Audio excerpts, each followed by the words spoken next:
Well, hello, my name is Ted Becker. I'm with the law firm of McDermott, Will, and Emery. We're a national law firm. I'm based in the Chicago office, and I'm the co-chair of the ERISA litigation practice group. We also have a subspecialty in ESOPs and do quite a lot of ESOP transactions. So I'm here today to talk briefly about process in private equity ESOP transactions, and specifically minimizing risk and maximizing defensibility of those transactions. Um, First and foremost, I think it's important to recognize that private equity transactions, by their very nature, make excellent ESOP transactions. And what I mean by that is the type of due diligence, the arm's length negotiations, kicking the tires, vetting the company, evaluation protocols are all in a private equity transaction to begin with. And so when private equity gets involved and participates in some way, shape, or form in an ESOP transaction, it can only make the ESOP transaction better. And we've heard criticism of ESOP transactions by the Department of Labor. We know there's private plaintiffs out there who criticize ESOP transactions, and we know there's been lawsuits as well. But it is a question of how defensible the transaction is. It's always a question of that. And how do you minimize risk of having your transaction criticized? Well, the way you do it, first and foremost, is to do everything that is done in most private equity transactions to begin with, the things that I mentioned before. So what I'm going to do now is to spend a little bit of time going through the duties of directors and what's different between the duty of a corporate director and the duty of a director of a board where there's an ESOP involved or where an ESOP transaction is being done. And we're going to talk about the fiduciary duty of care of company directors to shareholders. This is something I think most everybody is quite familiar with. Under corporate law, directors are governed by the business judgment rule. There are different versions of the business judgment rule depending on what state the company is incorporated in. Delaware has basically defined by case law pretty clearly what the business judgment rule is. And essentially, it sounds like a good ESOP transaction. So first of all, did the directors act in a manner that a reasonable person would act on an independent, non-interested basis, on an informed basis, in good faith, and in the honest belief that the actions taken are in the best interest of the company? Now, if we go through each one of these things, we have the components of a sound ESOP transaction. First of all, independence. The trustee has to be independent from the seller, from the company, and from the board of directors. And that means a discretionary, not conflicted trustee. This doesn't always occur in the context of private company ESOP transactions, but it always occurs in the context of ESOP transactions that involve private equity. And the reason is very simple. It's because this is what private equity does. There are very few private equity transactions that I've ever seen where people don't insist that the various participants in the transaction act independently of one another, and that they do not act in concert. There are very few private equity transactions that I've ever seen where the participants in the transaction do not act on an informed basis, whether that be someone selling, someone buying, someone lending, or whatever role in the transaction they have. It's the essence of a private equity transaction that people act on an informed basis. And of course, it goes without saying that people act in good faith. In good faith, by the way, is one of the important components of the ERISA mandate that an ESOP transaction be for adequate consideration. Adequate consideration essentially has two components, and it's so defined. First of all, that it is fair market value, a concept which we're all familiar with in the private equity world. And secondly, exercised in good faith. So once again, looking at the business judgment rule, we see the hallmarks of a good corporate transaction are also the hallmarks of a good ESOP transaction. And did the directors act in a manner that a reasonable person would act in the honest belief that the actions taken are in the best interest of the company? Now, the counterpart to that is the ESOP. And the ESOP trustees' sole responsibility is to act in the best interest of the participant. So once again, if you have independence and folks are acting independently of each other, the way that people with differing interests acting in a transaction act, then you have the makings of a good transaction generally, a good corporate transaction, a good private equity transaction, and a good ESOP transaction. Now, what's different between the duties of company directors to shareholders and duties of company directors when it comes to a company that is owned in whole or in part by an ESOP, or a company that is about to form an ESOP and go through an ESOP transaction where the ESOP is buying shares from others? Well, there are two duties that are under ERISA, and they are in addition to the duties of corporate directors generally. Oh, by the way, let's take one more look at the title of this slide before we move on.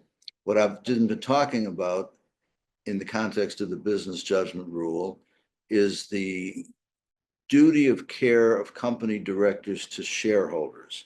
Now, in an ESOP transaction, the ESOP is either going to become a shareholder or sometimes the sole shareholder, depending on the structure of the transaction. Or if the ESOP is already in place and it's a second stage transaction where the ESOP is increasing its ownership in the shares, buying them from others, or a financing transaction, the duty of the company directors is to the shareholder when the ESOP becomes the shareholder, or if the ESOP is already the shareholder. So keeping that in mind, let's talk about the ERISA fiduciary duty of company directors to appoint the ESOP trustee. This is one of two duties of company directors, the other being the duty to monitor the ESOP trustee. And these are both ERISA fiduciary duties, unlike the duty that we were just talking about of directors to the shareholder under corporate law. So in order to fulfill the fiduciary duty of company directors to appoint the ESOP trustee, a qualified independent trustee with discretion, decision-making authority for an ESOP transaction needs to be selected. And how that selection process takes place is very important in determining whether the ERISA fiduciary duty of company directors to appoint the ESOP trustee has been fulfilled. But before we go on, let me point out that you have to ask the question in a transaction, which board of directors are we talking about that has the ERISA fiduciary duty to appoint the ESOP trustee? Because ESOP transactions or transactions that involve ESOPs or private equity transactions that somehow involve an ESOP can have various structures. And there can be different companies with different boards of directors. For example, there can be the operating company and its board of directors. There can be a holding company and its board of directors. There can be an LLC. In other words, not all of these company directors have the duty to appoint the ESOP trustee. It's the board of the plan sponsor company that has the duty to appoint the ESOP trustee under ERISA. So the importance of this is that you need to be very careful about and not make any assumptions about whose responsibility is whose. And it doesn't necessarily mean the operating company. If you have a situation where there's a holding company and it's going to be the plan sponsor company when the ESOP is formed and the ESOP transaction takes place, or it already is the plan sponsor company if the company already has an ESOP, that's the board that has the ERISA fiduciary duty, the plan sponsor company board. None of the other boards, even if they're of related parent, subsidiary, whatever related company there may be, only the board of the plan sponsor has the duty under ERISA to appoint the ESOP trustee. To fulfill this duty, the plan sponsor board should consider more than one potential trustee, obtain information about each candidate's qualifications and reputation, and document the selection process. Now, again, private equity does this already.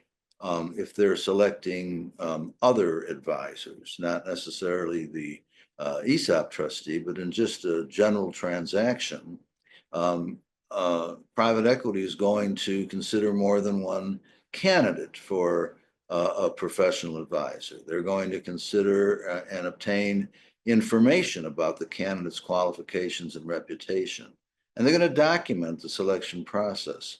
So there's not much difference between a private equity corporate transaction and what people look for in a good, defensible ESOP transaction. Let's talk about the ERISA duty of company directors to monitor the ESOP trustee. Now, this is after, obviously, the ESOP trustee is appointed. And the duty to monitor, because if the ESOP trustee is independent and unconflicted, then the duty to monitor is a high-level duty to monitor. It's not a duty to look over the shoulder of the trustee in every way as to everything the trustee does. And it can't be, and here's why. Because if the ESOP trustee is going to be independent, then the directors of the plan sponsor company should not monitor the ESOP trustee so closely as to basically destroy or compromise that independence. And again, the duty to monitor is the duty of the plan sponsor board.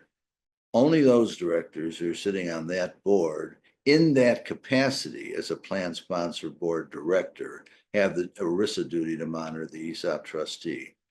So how do you fulfill the duty to monitor if you are a director of the plan sponsor company of a company with an ESOP? Well, first of all, you review the trustee's process for selecting the valuation advisor, and we'll talk about that in just a minute. You'll determine whether the ESOP trustee is obtaining complete, accurate, and current information from the company necessary to value the stock in connection with the transaction, and on an ongoing basis, just necessary to fulfill the ESOP trustee's duty to monitor the board, which is the other side of the coin of the plan sponsor board's duty to monitor the ESOP trustee. And remember, the ESOP trustee is a shareholder, but you do not monitor so closely as to impair the independence of the trustee. So in order to do this job of monitoring, a plan sponsor company director should basically look to what the ESOP trustee is responsible for doing in order to fulfill its duty under ERISA. And the ESOP trustee process is well documented in a series of agreements that have been entered into between the Department of Labor and a variety of trustees that handle ESOPs. The very first ESOP Fiduciary Process Agreement is its title, was negotiated by me for Great Bank Trust Company, which is one of the well-known ESOP trustees in the country.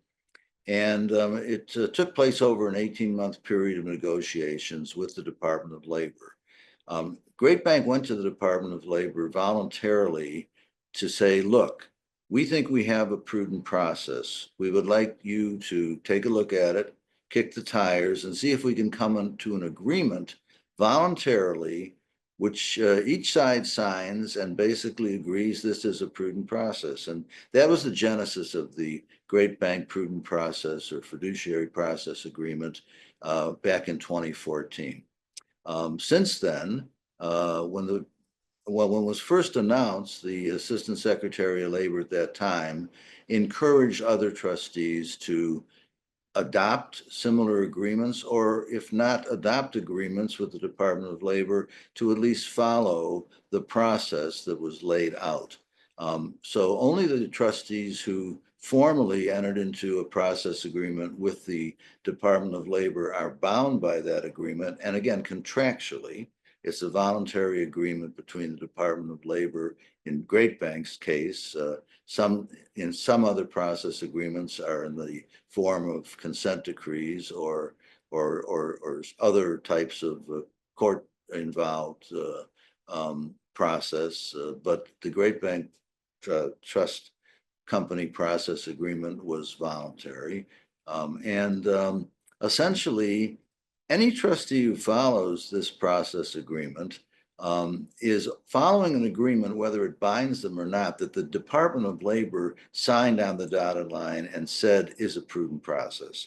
So, that it makes it very difficult for the Department of Labor ever, or even anybody else challenging an ESOP transaction, to come in and say it's not a prudent process, because the Department of Labor signed contracts that says it is a prudent process. So the very first aspect of the fiduciary process agreement is to engage a qualified independent valuation advisor.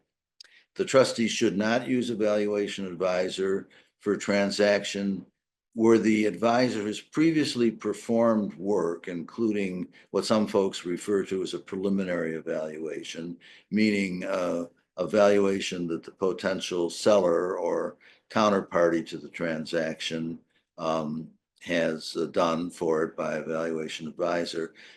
That valuation advisor, if it's previously performed work for or on behalf of the ESOP sponsor or a counterparty to the ESOP transaction, should not be used by the ESOP trustee.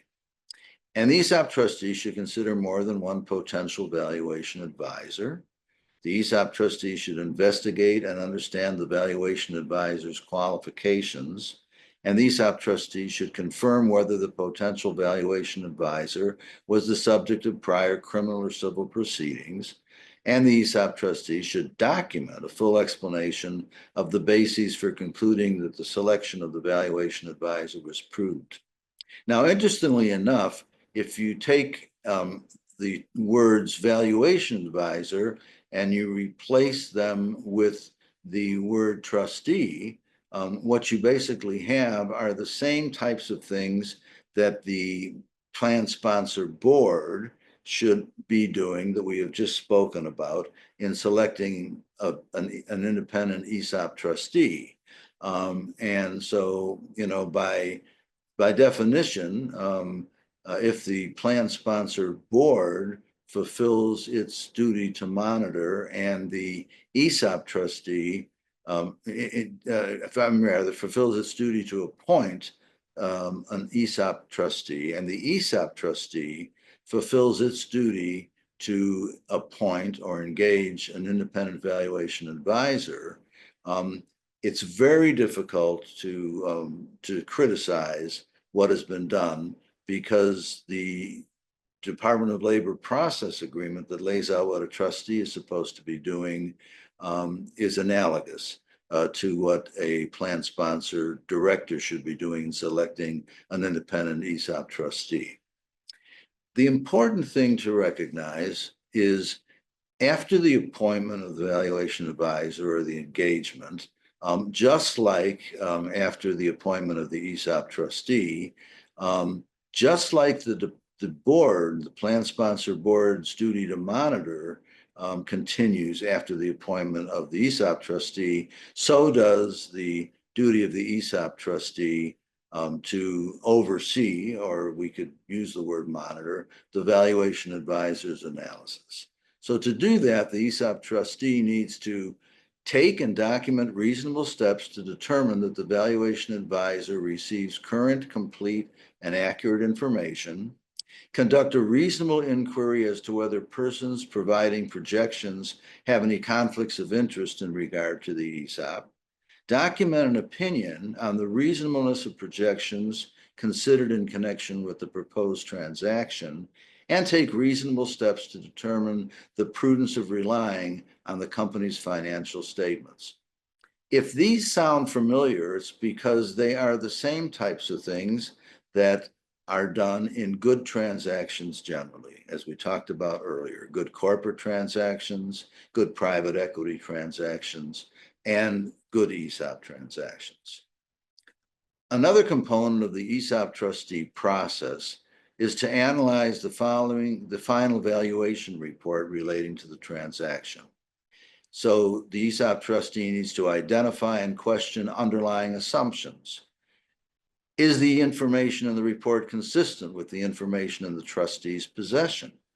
Are the report's conclusions consistent with the data and the analysis?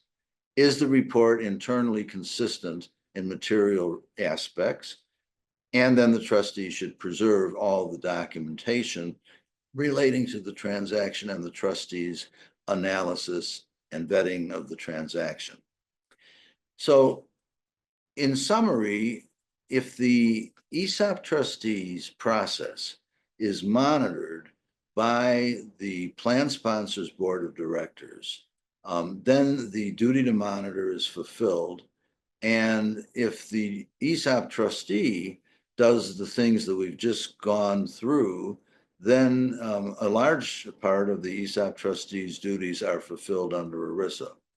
And again, it's not that much different from a good corporate transaction. It certainly is not different from a good private equity transaction. And so you can basically see these themes that run through the entire process of the transaction. Now, there's another kind of advisor we all know, and we see them in many, but not all, private company ESOP transactions. We see them in private equity transactions and corporate transactions generally. And that's the company's or the seller's financial advisor. Sometimes the company has its own financial advisor and the seller has a financial advisor. If the seller is not selling stock to an ESOP, if it's a private equity ESOP transaction, then it would be the purchaser's financial advisor who's buying stock from the ESOP. The important thing is this is not the same as the ESOP's financial advisor or valuation advisor. And what's very important in all transactions, but particularly in ESOP transactions, where there are these two ERISA duties, the duty to appoint and particularly the duty to monitor, is people need to recognize and always keep track of who's wearing which hat. And if they're wearing more than one hat, they need to keep track of and be very cognizant of the hat they're wearing at the time that they're fulfilling any particular function. So that's the role of the advisor, the company's advisor, the seller's advisor, and the ESOP's financial advisor. And they're different roles, and they report and have responsibilities to different people. The ESOP's valuation advisor should have a duty and a report only to the ESOP trustee. And the company's and seller's financial advisor, of course, first and foremost, is responsible to the company or the seller or purchaser, whoever engages that financial advisor. The roles should not get confused, because when the roles get confused, that's when a transaction of any type becomes riskier. And that is the same for ESOP transactions as it is for corporate transactions and private equity transactions. So question, should the companies or the seller's advisor or the purchaser's advisor, if the purchaser is buying stock from the ESOP, show its work to the ESOP trustee or to its valuation advisor? Well, there's differences of opinion on this, but in general, I don't think there's any prohibition for the companies or the seller's advisor to show its work to the ESOP trustee or trustee's valuation advisor. However, the opposite is never the case. The ESOP trustee or the ESOP's valuation advisor should never share the valuation report with the transaction valuation report, that is, with the company or with the company's advisor, and certainly in a transaction context, not the seller if the ESOP transaction is trustee is buying the stock and not the purchaser if the ESOP trustee is selling the stock. However, there's something to be said for the company's advisor or the seller's advisor showing its work to the ESOP trustee or its valuation advisor, because it helps the ESOP trustee or its valuation advisor make sure that people are basically working off of similar information, and that they are working in a way that is designed to get to the best transaction possible. Again, this is not sharing the valuation report. It's sharing the types of things that will demonstrate and give everybody in the transaction confidence that there's been access to information, that that information is accurate, and that there's been a process that people have gone through to try to make it the best transaction for both sides. Even though it might be a hotly contested negotiation, people do want to know that they're negotiating off of essentially the same set of facts. So who should negotiate with whom relating to the price and terms of the transaction itself? This is a little bit different than the question that we just talked about. You see a lot of transactions where an advisor negotiates, so the seller's advisor, if the seller is selling stock to the ESOP, negotiates with the ESOP trustee. I don't think there's anything wrong with that. I think it's important that there be arm's length transactions, that only the information that people should be sharing with their counterparty is the information that's shared. But again, who is better equipped to negotiate than the people who are basically those who have the most information about the transaction? And so, negotiation, you often see the seller's advisor negotiating with the ESOP trustee. And again, while, people have different opinions of this, the goal is to have a transaction that is a good transaction, that has been an arm's length transaction, that has been negotiated with vigor on behalf of each side or multiple parties to the transaction.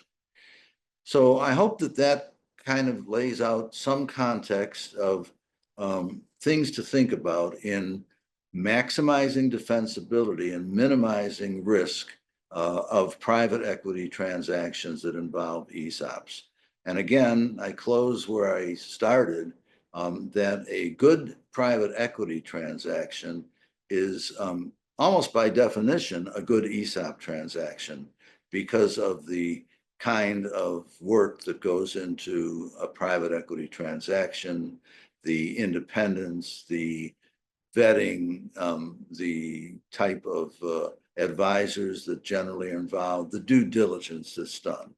And so I think that, if you call it a private equity ESOP transaction, it is a good transaction by definition because it's a private equity transaction. If you have any other questions or you'd like to talk about this at more length, please feel free to reach out to me. My email address is right up there on the screen. Thank you very much for attending the symposium and for giving me the opportunity to speak today.